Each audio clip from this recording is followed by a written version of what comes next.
I want to talk about what you're doing over there at Fighting Stats, is it? Make sure you check it out at FightingStats.com, because that's what we need. We need more data and stats that we could use, that maybe even possibly work more predictive analytics that we can use. That's just not enough of it in MMA. Like, you have so many for NFL, so many for fantasy sports, but you just don't have enough for MMA. So tell us a little bit about what you're doing, man.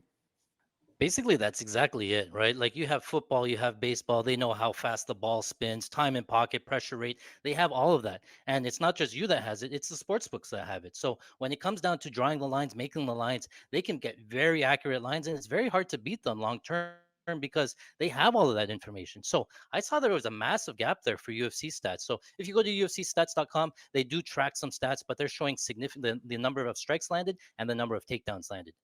So for example, a jab or a head kick, they're both kind of one strike, right? And that changes the complexity of the fight. If a jab lands versus a head kick, it's completely different. So it's very hard to run predictive modeling off of that. It really doesn't tell you the story of what exactly happened, where they were in in the type of fight that it happened, right? So I saw that as a gap. So what I did was, in my tape study, I started incorporating that. I started making mental notes, tracking it on my journals. That they're throwing this many jabs, that they're doing this in this position, right?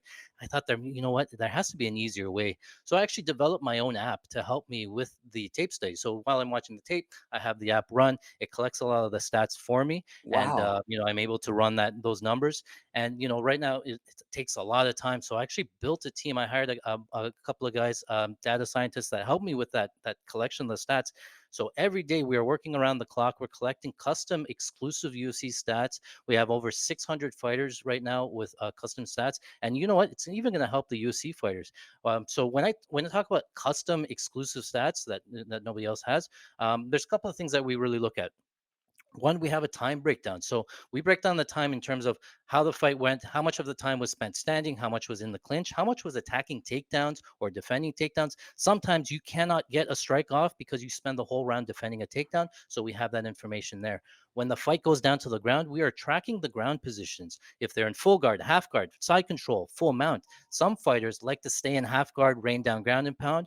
Some fighters like to advance that position, get to full mount, and look for the submission. It really changes the amount and the data of the fight, right? So we track that information. We also track, and you're gonna love this, Yanni. We track the striking tendencies. So one of the best parts about the stats is that you can filter by positioning, whether or not the fighter is going forward or backwards. Sometimes fighters can't throw certain punches or strikes going backwards, and we filter by orthodox versus southpaw. So this weekend coming up, Amanda Lemos, she really fights in orthodox most of the time, but when she switches to southpaw, she loves that rear kick to the body, really opens it up. So all that stats really tell us a story. When I'm making my bet, I do thorough analysis on the stats, but I pair it with my tape study. I just don't rely on the numbers.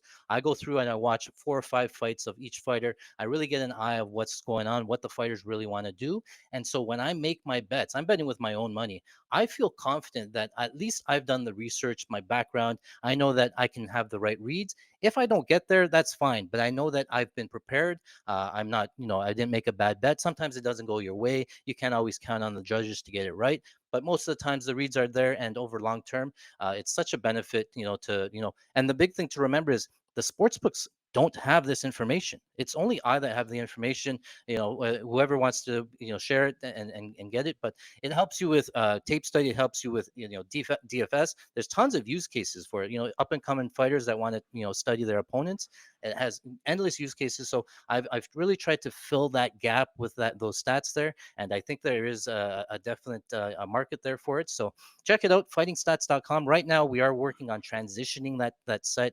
So right now the stats are up and free, available. You have drop down menus at the top. There are 5 different reports there of different stats, so you can filter by the fighter that you want to see, upcoming fights, things like that. So give that a check out.